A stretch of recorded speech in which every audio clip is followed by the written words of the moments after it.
Olá, estamos começando mais um episódio do Plano Business, o podcast da Unimed que inspira pessoas e impulsiona negócios. Eu sou Pompeu Vasconcelos e tenho o prazer de receber hoje Guilherme Nóbrega, diretor e cofundador da GoCase. Seja bem-vindo, Guilherme. Obrigado, meu amigo Pompeu. Prazer estar aqui no podcast cearense, né, verdadeiro aqui, para falar para o empreendedor cearense, para o público cearense. Então, muito obrigado pelo convite.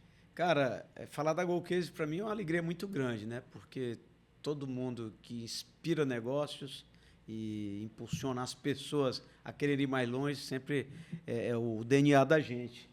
E com você, a gente está vendo esses sucessos que a GoCase está fazendo, mas eu sei que vocês são muito low profile. Eu queria que você contasse um pouco como é que surgiu essa ideia. Faz cerca de 10 anos, né?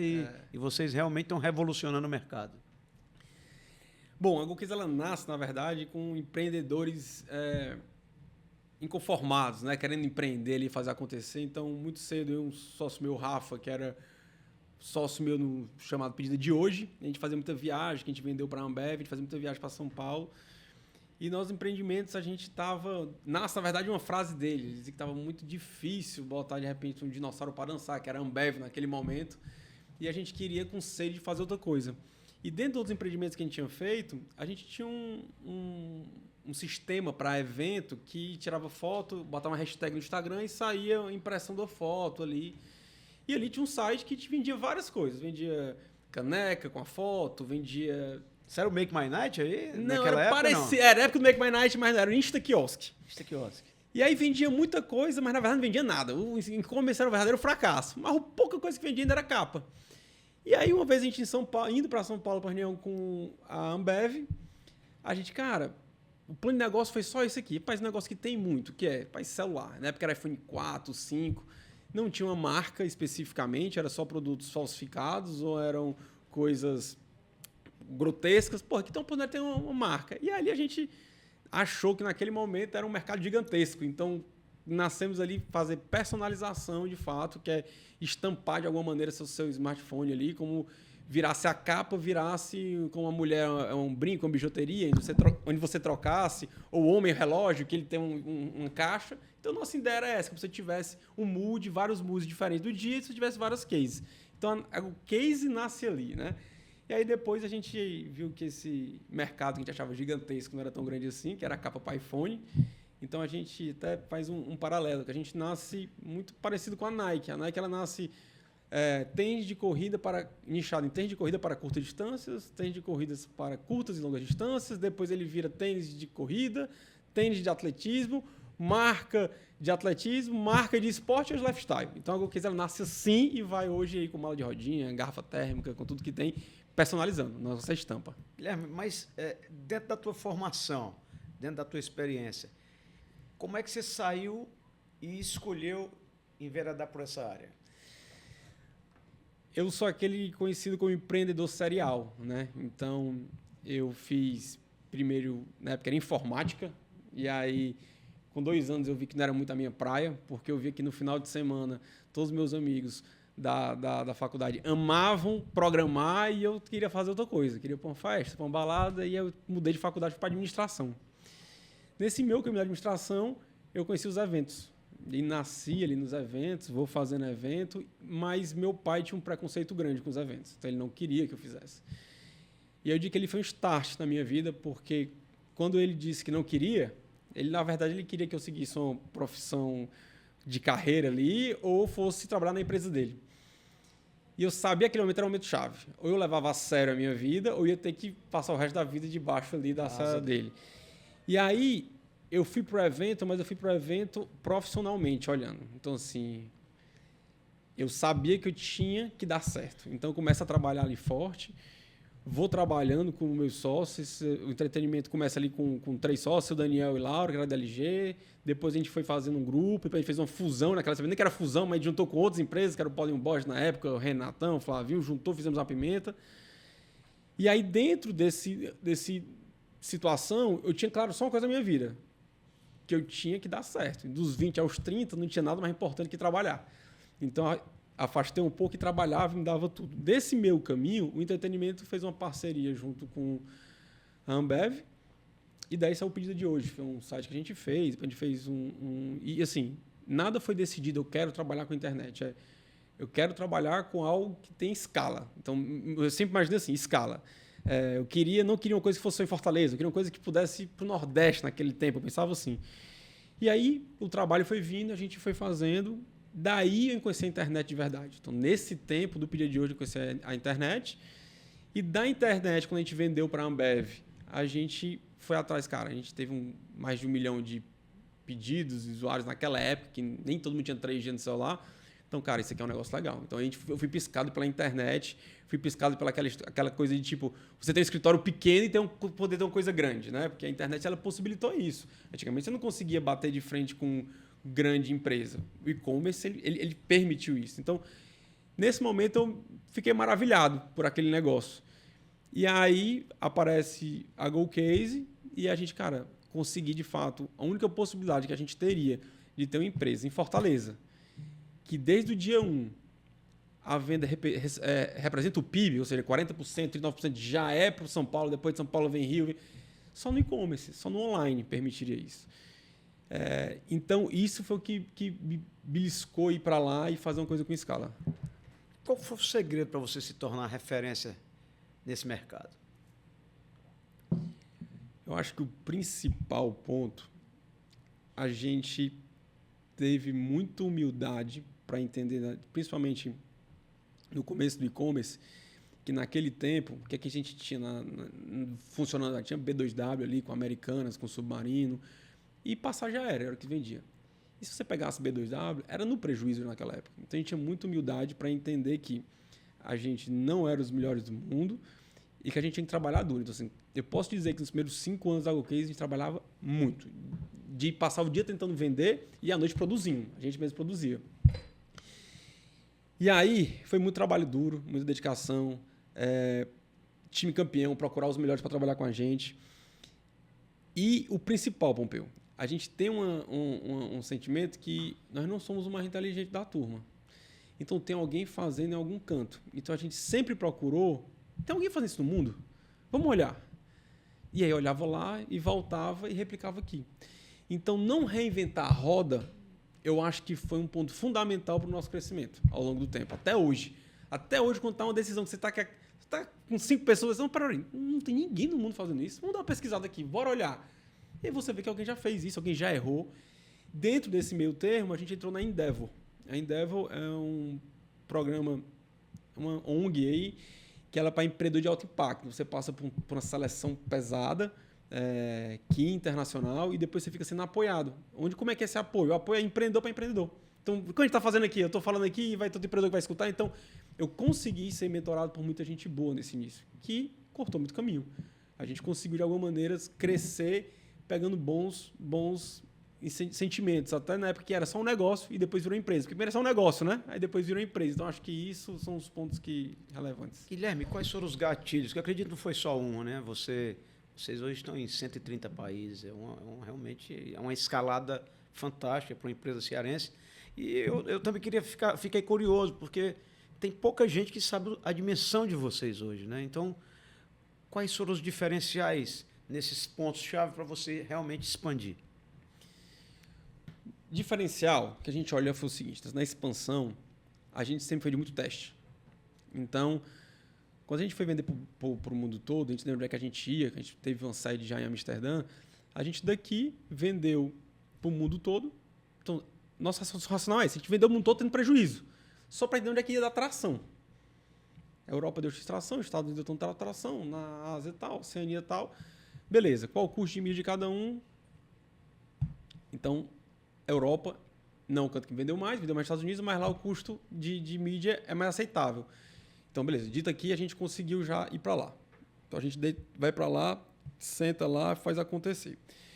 O que a gente faz nesse meio do caminho, Pompeu? É dado.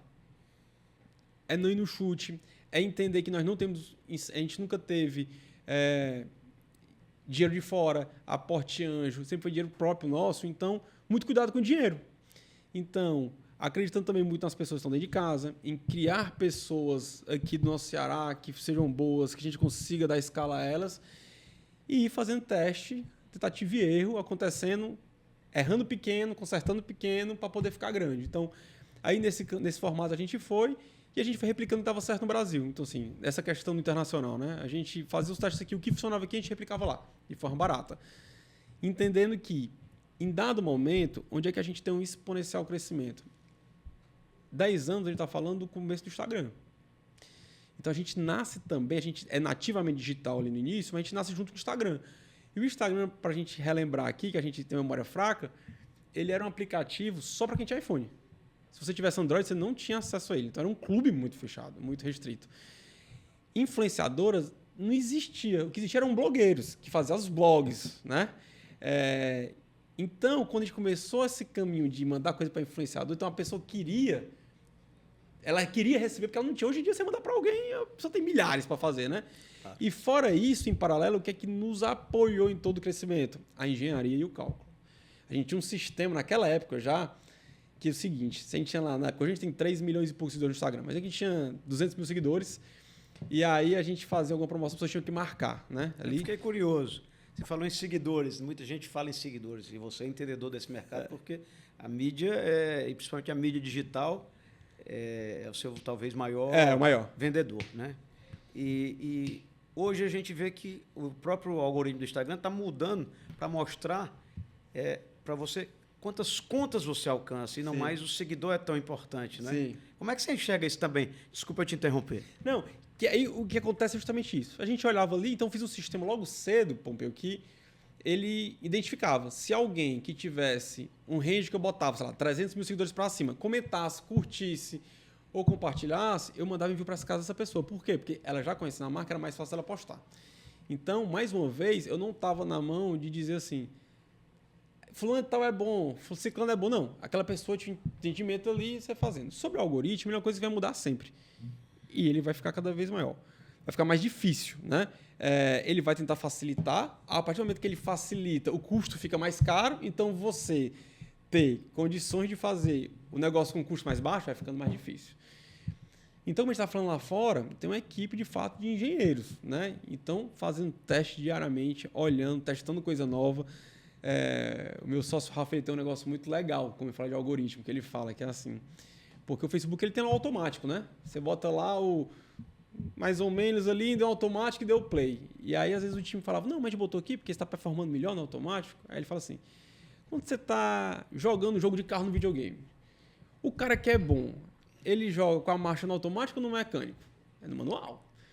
Então, a gente tem que pilotar isso. Então, assim, até a gente tem lá, a gente chama de piloto. Esse pessoal que chama de pilotos. Então, assim, por quê? Porque a venda e o ROI da venda, ela é hora a hora. Então, o que é que está performando, o que é que está bom continua, o que não está bom vai tirando. Então, hora a hora você vai vendo. Que a simulação com o piloto, que é volta a volta, né? Perfeito. Então, volta a volta a gente tem que estar entendendo. Mas, de fato, é um bicho complexo. Então, a competitividade interna consigo mesmo, né? Então, o conteúdo que vocês colocam, ele vai performar e vocês vão decidir o que fazer. Sim, sim. Então, a gente tem muito teste. Muito teste. A gente gera muito vídeo. Para fazer muito teste, precisa de muita gente. Qual o tamanho da GoCase hoje? Bom, hoje a GoCase, a gente está falando de em torno de 250 funcionários, mais ou menos. Aqui em Fortaleza, a gente tem em torno de 130. Em Minas Gerais, que é a nossa planta produtiva, devemos ter ali mais uns 100 e alguma coisa. Em São Paulo, 30 pessoas. E tem mais uma galera. Tem gente na China, eu tenho gente no Rio de Janeiro, eu tenho gente na Europa. Então, o resto está meio que de home office aí. E dentro desse tamanho de vocês hoje, qual o leque, qual o portfólio de produtos da GoCase? Vocês começaram com a Case. E hoje, quantos são? Imagino que está numa expansão constante, né? E eu vou falar aqui dos produtos específicos, como a gente chama de hardware, né? Que seria a caneca específica. Então, a gente tem capa de celular, que a gente nasce aí para todos os principais modelos. A gente tem cabo de celular, a gente tem carregador, a gente tem mochila, a gente tem mala de viagem, mala de rodinha, copo térmico, garrafa térmica, clutch de notebook, necessaire, lancheira. Tem uma regra só, Pompeu. Todo e qualquer produto desse tem que ser personalizado. Ele tem que permitir a personalização. Porque é isso que a gente é. A gente quer que você se expresse através do nosso produto. Então, eu sou fã de automobilismo, eu sou fã do Senna. Então, minha capinha de Senna, então, assim, isso está me expressando de alguma maneira.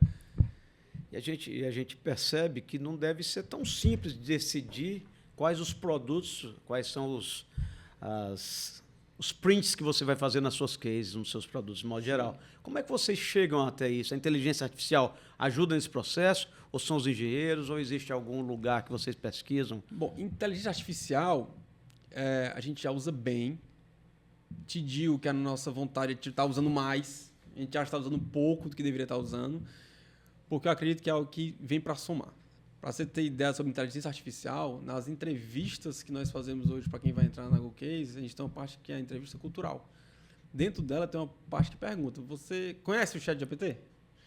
Aí a pessoa, você já utilizou o ChatGPT? Você acha que isso pode contribuir? Porque isso é uma mentalidade que às vezes é difícil, né? A gente lembrar que tem um que pode usar. Mas a gente utiliza para vários formatos. Por exemplo, no nosso chat hoje, o atendimento da gente, 70% a 80% já é respondido através de um bot que parte disso é inteligência artificial e com um índice de satisfação de 87% de resolução dos problemas. Ou seja, 87% são resolvidos por lá e depois cai para um atendimento.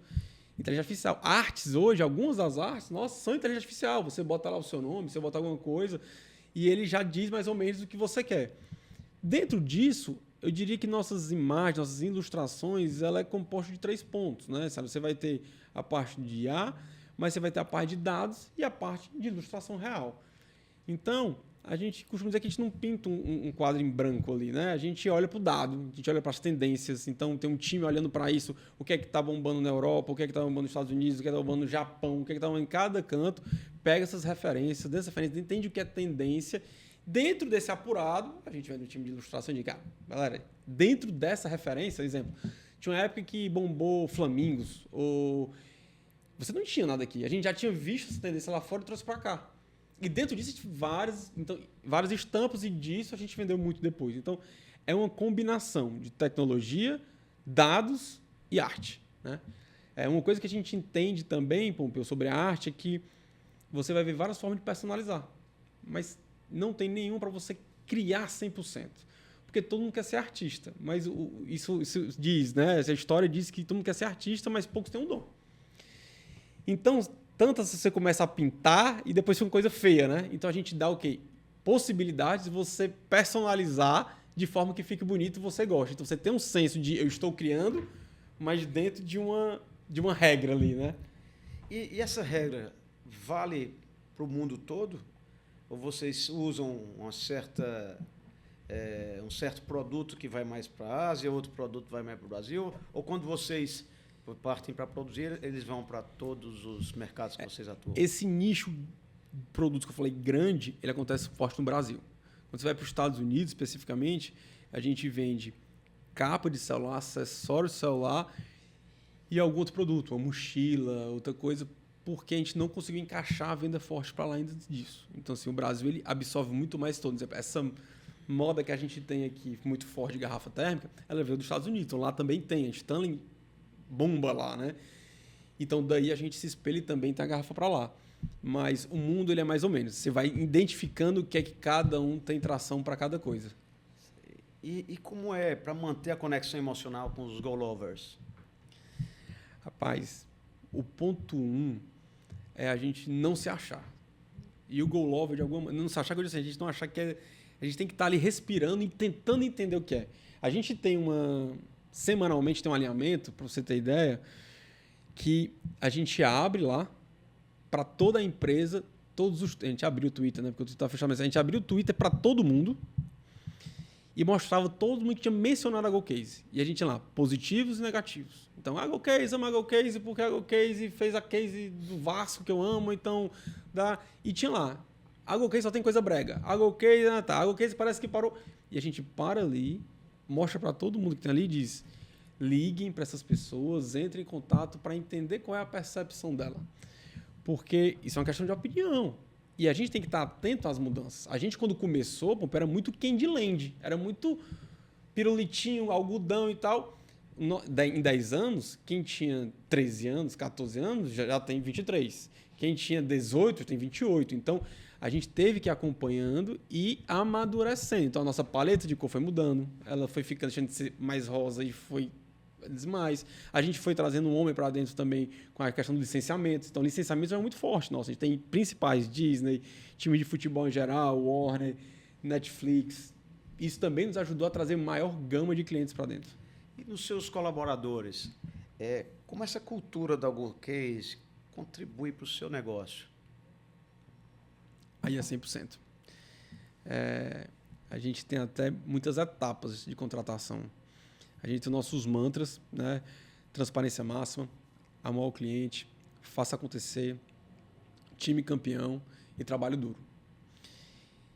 Para você ter ideia como a gente leva a sério a cultura lá na empresa, digamos que o Pompeu seja o CEO da empresa e tu participou para trazer um diretor para a empresa. Rafa, meu sócio. Quando ele é aprovado, que o dono da vaga já disse que quer, já passou por tudo técnico, ele passa por entrevista com 3 pessoas que não tem nada a ver com essa vaga. 3 pessoas que nós consideramos guardiões da cultura, que não estão preocupados com a velocidade que aquela vaga tem que ser ocupada, porque a gente perde um pouco do viés, né? Eu estou precisando de um financeiro, eu fico na... E as pessoas entrevistam, e essa pessoa só entra se por unanimidade as pessoas que estão lá naquela reunião, e elas têm níveis totalmente de senioridade, porque elas estão lá por questões de guardiões, porque ele tem nossa cultura. Às vezes tem um estagiário lá que está barrando o diretor. E essa pessoa trabalha com você? Ou é uma pessoa de Não, mercado que você... são todos que trabalham na empresa. Então, se eles têm que entender, dentro de um roteiro que nós temos, porra, eu quero trabalhar com essa pessoa vai se dar bem aqui dentro, porque às vezes tem um técnico bom, mas o cultural não é. Então, a gente leva muito a sério isso, né? Porque a cultura... A verdade é que tem até outra frase boa de um amigo empreendedor, que ele fala assim, às vezes o cara é muito bom, ele é fantástico, mas é que nem um Tinder, tem que dar match. Se não der match, não vai andar. Então, assim, a cultura para a gente é algo inegociável, que foi um dos pontos problemáticos para a gente ter o escritório em Amsterdã. Porque a distância, fuso horário diferente, então a gente ficava mandando gente daqui para lá toda a vida para garantir nossa cultura, para garantir demissões que tinham que ser feitas no formato certo, porque a cultura é quem vai reger aquele negócio, né? Então, se você ter hoje, passamos pela pandemia, muito problema com isso, mas você ter hoje 100 pessoas em Minas Gerais, 100 e poucas pessoas em Fortaleza, 40 pessoas em São Paulo, pessoas na China, pessoas no Rio de Janeiro, se a cultura não é forte, não tem conversa, não tem jogo. Agora eu queria falar um pouco dos produtos de vocês. Tudo que vocês produzem, que vendem, né? Que eu acho que a grande pegada de você é a venda. E quem te leva à venda é o universo digital. Sim. Esse é o que eu entendi da nossa conversa. Sim. Do que vocês vendem hoje, o que é fabricado por vocês e onde é fabricado? A gente, na verdade, trabalha com a personalização, né? Então, assim, os produtos a gente compra, todos eles. Então, muito China, tem garrafa térmica, band de par de têxtil, de mala, vem China. Capa de celular são do Brasil. Agora, todos eles chegam limpos. Seja transparente, seja branco, seja preto. Então, para mim, eu tenho licenciamento de futebol. Então, quando tem uma final, Corinthians e Flamengo, primeiro é diferente quem ganha. Porque no outro dia eu vou personalizar no deles. Então, tudo é feito em Minas Gerais, hoje. Por uma questão de logística, né? Que é extrema, que é a última cidade antes de São Paulo. E lá é um grande desafio, porque quando a gente começou o e-commerce, Pompeu, você comprava no e-commerce para ser cool, para ser legal, para dizer na roda de amigo que eu compro na internet. Hoje não, hoje todo mundo compra na internet, e o que antigamente entregar rápido era um diferencial, hoje diz se você está no jogo ou não. Então, quando alguém compra uma mochila, uma mala de rodinha com seu nome, ela não quer saber se vai ter que botar o nome dela. Na cabeça dela vai ter 1 milhão de Marianas lá. Eu vou só despachar e eu tenho que concorrer com o Mercado Livre. Eu tenho que concorrer com os outros concorrentes que não personalizam. Então, tem uma batida forte para conseguir que essa minha personalização não dure mais do que um dia e meio. Para que o meu delay seja um dia e meio. Então, assim, em São Paulo, se você comprar na segunda-feira uma mala de viagem, você vai receber ela no mais tardar na quarta. Se eu perder a mão na personalização, você vai receber na sexta. Você vai receber, então, assim, porque o meu cliente não está preocupado com isso. A verdade é essa. O e-commerce, realmente tomou conta do país e do mundo, né? Mas a gente tem percebido, e eu conversando com o Flávio Rocha, presidente do Grupo Guararapes... Ele estava aqui, né? Estava aqui. E eu fiz uma pergunta que é a mesma que eu vou fazer para você. A gente tem visto cada vez mais a expansão do e-commerce. E as lojas físicas estão ficando meio que a reboque para fazer uma experiência, para fazer uma troca e tudo mais. E me disse ele que onde ele tem loja física, ele vende mais. Porque o pessoal vai até a loja e vai fazer a experiência e dá mais venda no próprio e-commerce. Agora, o preço, que foi a pergunta que eu fiz a ele. O preço, a gente tem visto cada vez mais esses preços pelo e-commerce serem bem mais baratos, principalmente no mercado de moda, do que na loja física. No setor de você também é assim? Tem muito disso, mas a gente tem como premissa o mesmo preço. E aí vai depender do produto. Às vezes o e-commerce vai ficar mais caro por causa do frete, às vezes vai ficar mais caro a loja. A gente tem como premissa garantir o mesmo preço. O cliente ele tem que ter a mesma experiência, seja no online ou ele não pode ser surpreendido. Ele não pode, na minha percepção, ele não pode ter um sentimento de comprei na loja e vi na internet mais barato e, porra, isso é ruim, né? E, de fato, a gente tem loja em Fortaleza, a gente tem loja em São Paulo e tem loja em Brasília. Quando você pega São Paulo, não dá para dizer porque São Paulo é o que mais vende por causa do PIB, sim. Mas se eu pegar e olhar a minha venda para Fortaleza, no online, ela é maior do que para outras cidades que têm um PIB maior que Fortaleza. Então, de fato, isso é real, porque eu fui para a NRF lá em Nova York, né, meu evento de varejo, e o que eles dizem é que a única coisa que baixa custo de mídia, seja do Facebook, do Instagram, do Google, é a presença física. Porque você olha para a loja e converte, né? Porque se você está trabalhando na marca. Quando você olha na internet, você já conhece aquela marca, então é mais fácil comprar. Então, isso é real. Agora, é um jogo muito diferente do online e a gente ainda tem muita dificuldade nele. E dentro dessas práticas de liderança que você adota na sua empresa, quais você considera que vão ser essenciais para quem vai entrar num modelo de negócio como esse seu?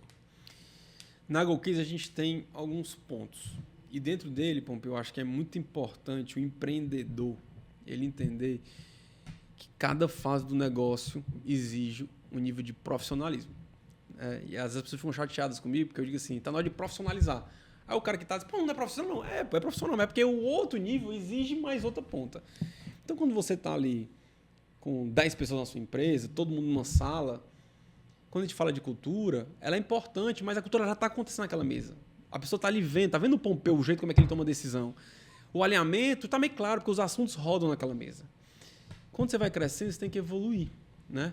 Então, hoje em dia, não dá para entender GoCase sobre... A gente tem práticas rápidas aqui. A gente tem um alinhamento com a empresa toda segunda-feira de manhã. Então, a gente entra online, mostra como é que foi o faturamento. A gente tem transparência máxima. Então, faturamento da semana, como foi, que era sobre a meta, reclamações, como é que foram, produção, como é que foi a SLA, como é que foi a venda na loja, venda B2B.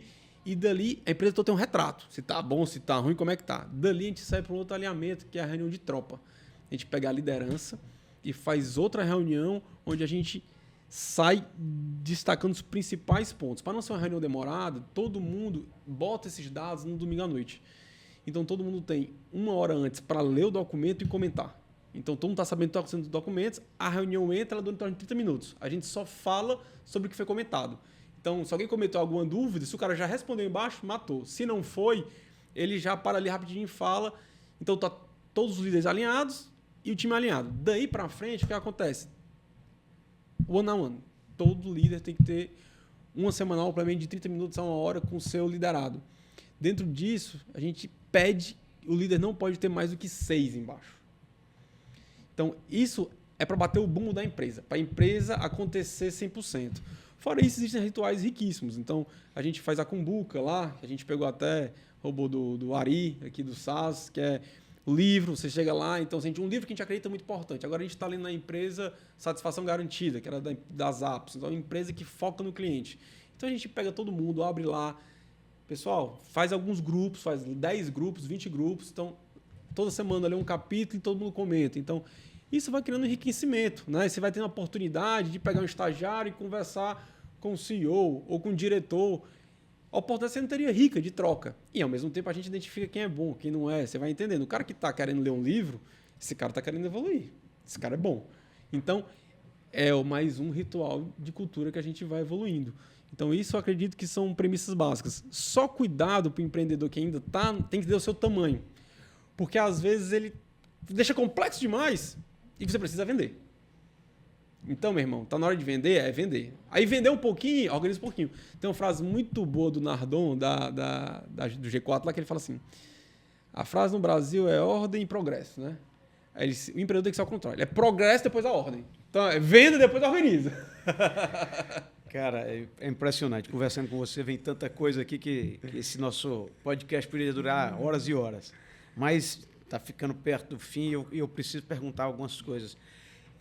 Quando a gente fala em negócios, a gente sempre lembra de pessoas, porque é as pessoas que realmente impulsionam os negócios. E cada vez mais nas rodas empresariais que a gente anda, a reclamação é a mesma. É gente capacitada. E te vendo conversar, me parece que as pessoas são pilhadas que estão com você. Elas são focadas, elas estão como se elas estivessem vivendo 24 horas a empresa. É isso que você passa aqui. Como é que são remuneradas essas pessoas para serem tão felizes lá na GoCase? O primeiro ponto é que, assim, se for só a remuneração, não vai rolar. Então, assim, pra gente, você falou um negócio interessante, pra gente é muito importante a energia. A energia da pessoa. Às vezes o cara é PhD, o cara é muito bom, mas ele não tem a energia. A gente tem que ter o senso de estar... Porque a gente brinca. Cara, se a gente fosse parar na meta, a gente ia parar há 5 anos atrás. Que a gente não esperava. Então a gente vai sempre estar botando uma meta na frente. Precisa de alguém que está com energia. Então essa energia é uma coisa muito importante. Precisa estar comprado. Lá a gente valoriza muito o crescimento de casa. Então assim, hoje tem um cara que é nosso sócio e entrou como estagiário. O cara virou nosso sócio. Hoje a gente está com outro grupo comprando outras empresas de beleza e o cara está sócio com a gente. Mais 2 caras. Por quê? Porque o trabalho devolve. Então a energia vai fazer. Eu costumo dizer que a gente tem um salário, não é o melhor do mundo, mas para Fortaleza eu acredito que é um bom salário. A gente tenta sempre estar evoluindo nisso, então falo muito com o nosso time que a gente precisa ter eficiência. Quanto menos desperdício tiver, mais dinheiro a gente vai conseguir fazer. Fora isso, alguns níveis mais de cima até para baixo já tem as variáveis. A gente quer botar todo mundo ter variável na empresa, mas muito cuidado com os incentivos errados. Porque quando você começa a dar um incentivo errado, o cara para de olhar para o seu escopo de trabalho e olha só para cada meta. Então, a gente vai com muito cuidado, mas normalmente as pessoas têm as variáveis. E o que eu digo é, empresa só tem meritocracia se ela tiver em crescimento. Então, o que eu digo para as pessoas? Elas falam assim, Guilherme, meu plano de carreira. Porque algumas pessoas têm plano de carreira, outras não têm, mas todo mundo tem uma visão ali. Eu costumo dizer assim, você é boa. Se você é bom, pode ter certeza que se a empresa crescer, vai ter caminho. Então, eu costumo dizer, esse cara que virou sócio, hoje ele é head. Quando ele entrou, era estagiário, não existia nem coordenador na área dele. Então, se ele fosse entrar pensando no plano, qual era o teto que ele conseguiria, não teria. Mas ele tinha energia e entendia que a nossa energia é fazer uma empresa grande. Então, nosso sonho é fazer algo grande. Então, tem que estar nessa mesma pegada. Se não tiver, é expurgado automaticamente. Outra coisa que me deixou muito alerta quando você falou é sobre o investimento de vocês em mídia, né? A gente vê muita gente, e até empresários bem-sucedidos, preocupados com mídia como se fosse um gasto. E eu tenho certeza que você enxerga que talvez seja o seu principal investimento. Eu queria que você falasse um pouco, não sei se você pode revelar dados, números, de volume que vocês investem em mídia mensalmente ou anualmente, não sei como é o planejamento de vocês, e quanto isso representa da venda de vocês. A gente se considera digital. E a gente, como eu venho falando ali fora, a gente gosta de dados. Então, a gente não é muito a favor daquela história. Eu preciso de uma verba tanto para fazer tal coisa que é aspiracional. Vai chegar a hora. Um dos nossos conselheiros, que é do marketing, ele até fala, cara, tá chegando a hora de fazer uma coisa mais exponencial, um negócio mais... ele brinca, vamos fazer uma Globo ali, um negócio pesado. Mas a gente olha para o dado. E a mídia, de fato, a gente é online, a mídia é convertida, é olhada. Então, para a gente, ela é pilar. Hoje a gente trabalha na variação ali, 18%, 20%. E, na verdade, o que a gente faz tem que gastar. Eu não tenho teto de limite de gasto, eu tenho de ROI. Então, dentro da nossa regra, quanto mais gastar, melhor. Se ele disser, eu vou gastar 10 milhões, pode gastar, porque significa que está dentro da regra. O que não pode é desandar, né? Então, a mídia online ela é levada muito a sério. Então, é dia a dia, hora a hora. E, Pompeu, quando eu falo hora a hora, parece brincadeira, mas não é. É hora a hora mesmo. Então, assim, às vezes a venda deu boa e a gente pergunta o que aconteceu, então a venda deu ruim, o que aconteceu? Não, porque desandou. Então, a gente teve que... A gente chama de piloto, né? Às vezes o cara fala, não, a gente trouxe os carros para casa, trouxe os carros pro box para dar uma mexida e dar uma acelerada de novo. Então, assim, a mídia, de fato, é algo muito relevante pra gente e fica em giro de 18%, 20% aí. Guilherme, dentro do que você falou também,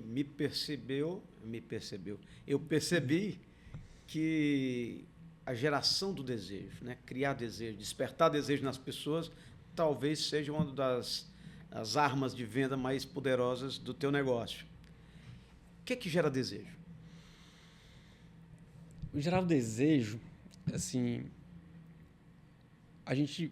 nossa ideia é que você se expresse, né? E a gente gera desejo através das estampas. E Pompeu chega a ser emocionante, às vezes, quando você vê algumas coisas que acontecem, né? Porque há pouco tempo a gente fez até uma mãe mandou pra gente, ela perdeu o esposo e o filho tinha 3 anos, tinha uns 10 anos, e eles ia muito pro estádio com o pai. Então ela pegou uma capinha nossa, uma bolsa e fez a gente tem lá uma ilustração que é o pai com o filho na cacunda, com o nome nas costas. E ela dizendo o quanto aqueles produtos traziam de volta o pai pro filho.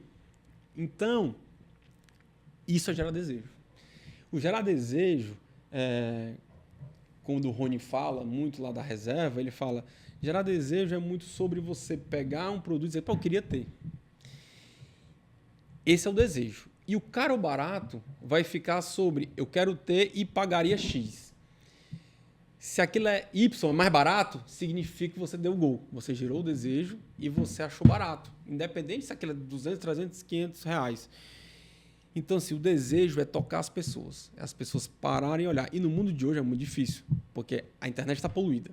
Muita concorrência de tudo. Você está concorrendo com qualquer influencer que está fazendo alguma coisa ali.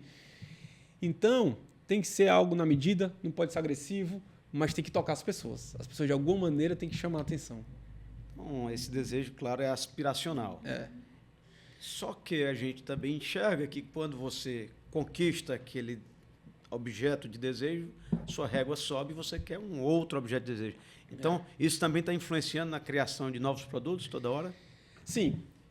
E aí, olhando também para o crescimento. A gente sempre quis fazer algo grande, né? Então, quando a gente olhou para algo grande, a GoCase, especificamente, diferente de produto de cosmético que tem uma recorrência alta, ele não tem uma recorrência alta. Uma capa de celular você consegue vender 2, 3 ali, mas provavelmente o Pompeu você vai trocar a capa dele na hora que ele trocar de celular. Ele vai trocar a mochila dele daqui a 2 anos, quando ela rasgar. Ela só vai trocar a lancheira quando também. Então, o formato que a gente teve, se a gente vende estampa. E se eu tiver uma gama de produto, eu faço a pessoa comprar várias vezes no ano. Porque ela vai ter a case que combina com a lancheira, que combina com a mala de viagem, com a rodinha. Então, nascimento de nichos de produtos veio para trazer a recorrência e trazer a venda. Nossa venda, de fato, é alavancada em 2 pilares. É estampa e produto. Estampa e produto. Eu até passar aqui um relato para você que pode lhe interessar. Eu estou como comodoro do iate, né? Então gosto de barco naturalmente. E um sócio do clube esteve no exterior e me trouxe uma capinha da Riva. Né?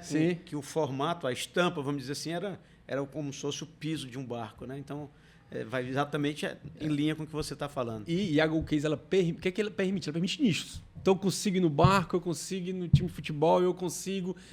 E esse é o desafio, né? Porque, assim, para ficar bom, grande, eu preciso estar em todos os nichos. As pessoas precisam se sentir representadas. E aí é isso aí, Pompeu. O desejo é exatamente... O Pompeu é o cara que ele... E você pode pegar quem for. Tem gente que gasta mais, gente que gasta menos.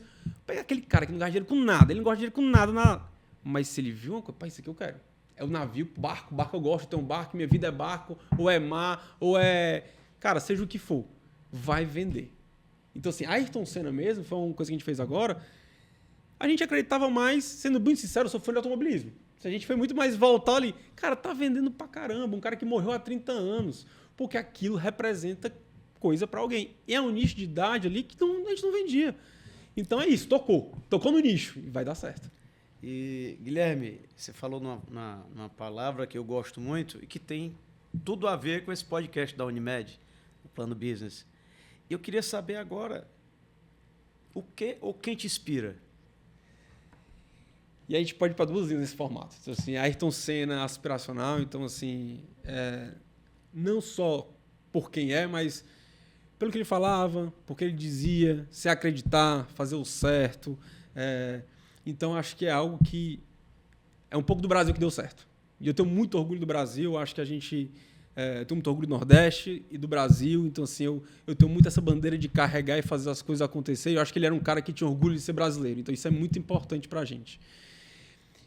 E quando a gente vai para um geral, acho que tem muita gente que inspira a gente. Assim, e eu queria trazer aqui de uma das pessoas que inspiram a gente, o Ari aqui do SAS. Acho que ele é um cara que muito parecido com a gente, low profile, quietinho, foi lá, abriu na Nasdaq. Então, acho que essa questão de trabalhar caladinho, fazer acontecer, dependendo de você, é algo que inspira. Então, é mais um cearense que está fazendo algo grande no mundo todo, no Brasil todo. Então, para aqui falar aqui duas pessoas, eu diria Ayrton Senna, eu acho que o Ari é um cara também que nos inspira aqui. E assim, às vezes, eu tenho um ponto interessante.